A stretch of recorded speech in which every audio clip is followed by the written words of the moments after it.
Hi అండి, నమస్తే. Last వీడియోలో నేను 275 మెంబర్స్ అయితే చెప్పాను కదా. ఇప్పుడు 278 మెంబర్స్ అయితే యాడ్ అయ్యారండి. ప్రతి ఒక్కరికి ధన్యవాదాలు. ఫస్ట్ ఒక బౌల్లోకి రైస్ వాటర్ తీసుకొని అందులోకి మెంతులు వేసుకొని నైట్ అంతా నానబెట్టేసుకోవాలి. తరువాత మనం రైస్ వాటర్లో ఒక 3 మందార పూలు అనేవి వేసుకొని నేను వీడియోలో చూస్తున్న విధంగా స్మాష్ చేసుకోవాలండి. ఈ విధంగా అయితే మనము చేయాలి.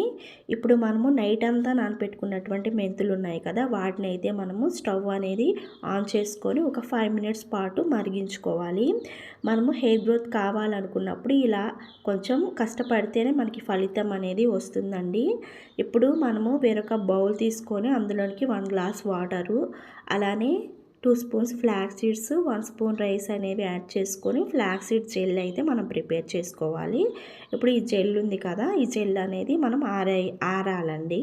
ఇప్పుడు ఇందులోనికి మనము ఉడికినటువంటి మెంతులు ఉంటాయి కదా, వాటిని అయితే స్మాష్ చేసుకోవాలి. ఇప్పుడు ఈ ఫ్లాక్స్ సీడ్ జెల్లోకి మనము ఈ మెంతులు కూడా యాడ్ చేయాలండి. ఈ మెంతులు వాటర్ అనేది మనకి చాలా హెయిర్ అనేది ఫాస్ట్గా గ్రోత్ అనేది చేస్తుందండి. హెయిర్ అనేది థిక్గా రావటంలో హెల్ప్ అవుతాయి మెంతులు అనేవి. అలానే ఫ్లాక్స్ సీడ్స్ అనేవి హెయిర్ గ్రోత్లో, అలానే హెయిర్ అనేది చాలా సాఫ్ట్గా స్మూత్గా అయితే చేస్తుంది. ఇప్పుడు ఈ రెండు అయితే మనం మిక్స్ చేసుకోవాలి. ఇప్పుడు ఇందులోనికి మనము మందార పూలతో చేసినటువంటి జెల్ ఉంటుంది కదా, అది కూడా యాడ్ చేసుకోవాలి. ఈ మందార పూలు అనేవి మనకి హెయిర్ రూట్స్ అనేవి దృఢంగా బలంగా అయితే చేస్తుందండి. దీనివల్ల హెయిర్ ఫాల్ అనేది కంట్రోల్ అయితే అవుతుంది. అలానే హెయిర్ అనేది చాలా ఫాస్ట్గా గ్రోత్ అనేది జరుగుతుంది.